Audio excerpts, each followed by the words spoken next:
lot of collective and individual progress. I'd like to congratulate the seniors. Don't see anyone here tonight. And congratulate next year's captains, Christy Brennan and Kayla O'Keefe.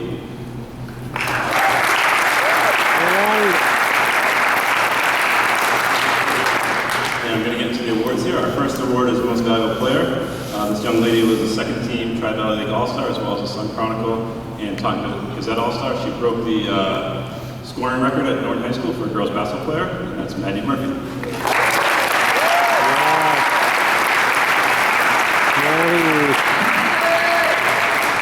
Yep. Congratulations again, Maddie.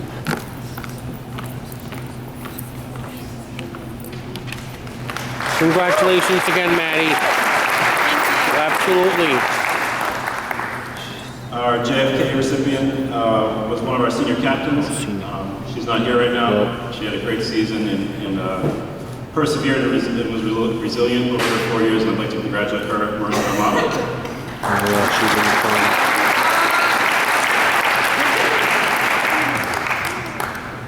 And our most improved player goes to a freshman who contributed more and more as the season went on, which is why she was voted most improved. Offensively, she continued to get better, but more importantly, she got a lot better on the defensive end and continues to work at it in the offseason, which is great to see, and that's Abby Fallon.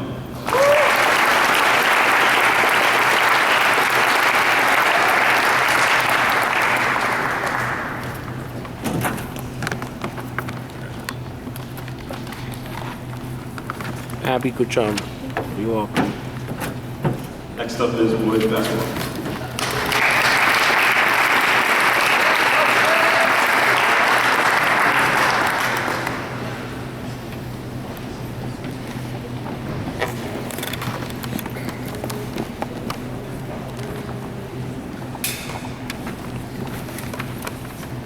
A couple comments about our season. Our regular season, boys basketball team was able to achieve a 13-7 record, which was good enough for second overall in the Tri-Valley League. Westwood was undefeated at 20-0.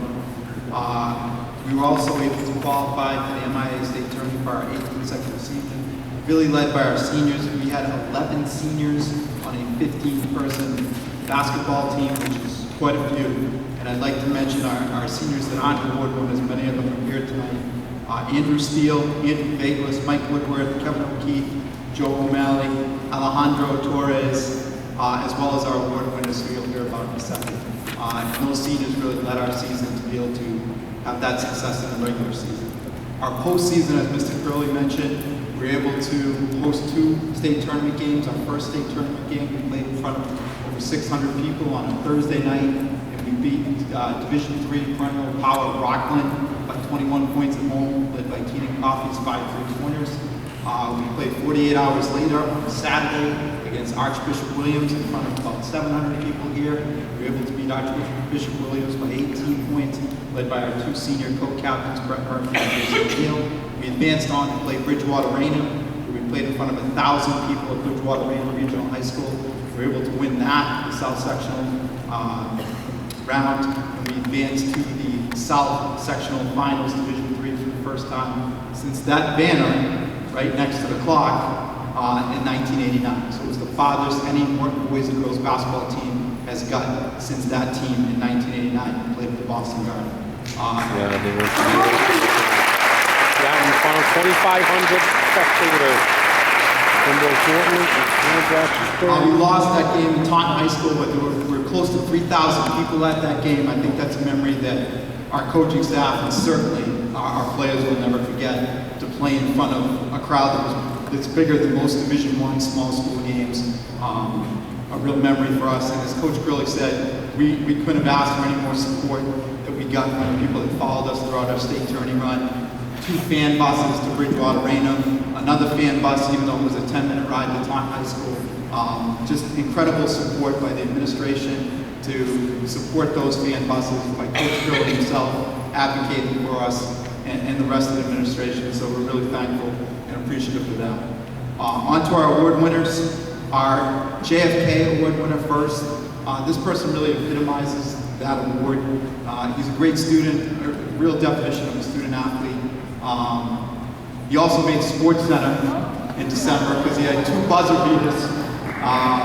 One that put us into an overtime and one that actually won a game for us, our first game, our opening night game versus Ashland.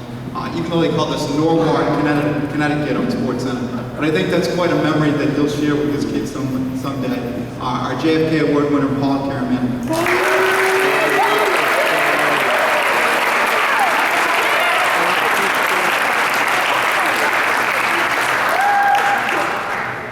Our next award, I guess I was a little indecisive this year. Since we had a nice tournament run, Coach Curley really didn't give me a hard time about it, so we had co-MIPs, co-most improved. Our first MIP was somebody who really worked very hard over the summer. If you came out to see some of our games, especially the tournament games, you're probably surprised at what a good shooter he was, but if you had watched him in the summer and how hard he worked, you could have predicted that he would have had 5 3-pointers in a tournament game. He came so far as a defender, as a leader for our team. He gave our team toughness and grit. Our and most improved player is Keaton Coffey.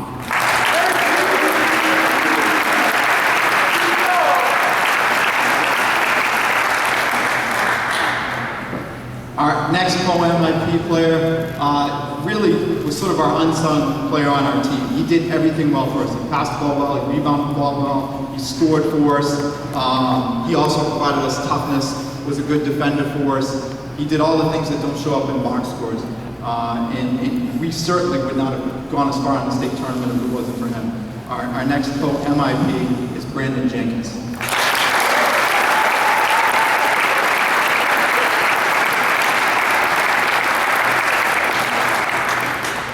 And if you're noticing a theme, we also had co-most valuable players. Our first most valuable player was a senior co-captain, also improved his game. He might be the most improved player we've ever had since his freshman year to his senior year. He's planning on pursuing college basketball next year at Curry College. He was a first-team TBL All-Star, a first-team Sun Chronicle All-Star, a first-team Taunton Gazette All-Star. He was our best penetrator, our best rebounder from the point guard position. Really hard to do in the sport of basketball, and really provided excellent leadership for us throughout that entire state tournament run. Our co-most valuable player, Jason O'Neill.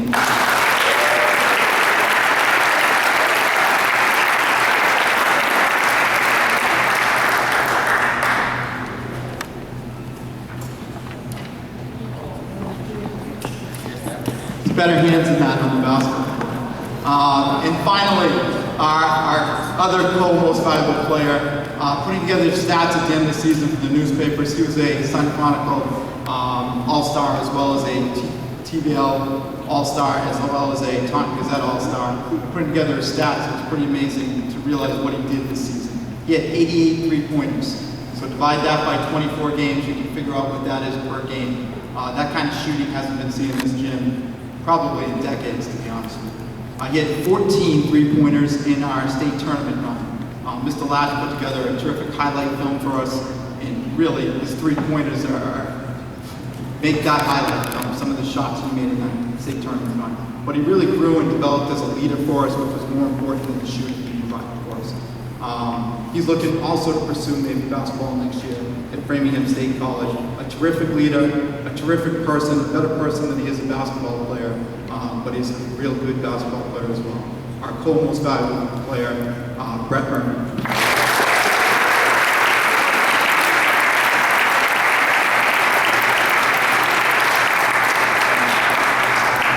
Next up, Coach Hegney with boys hockey.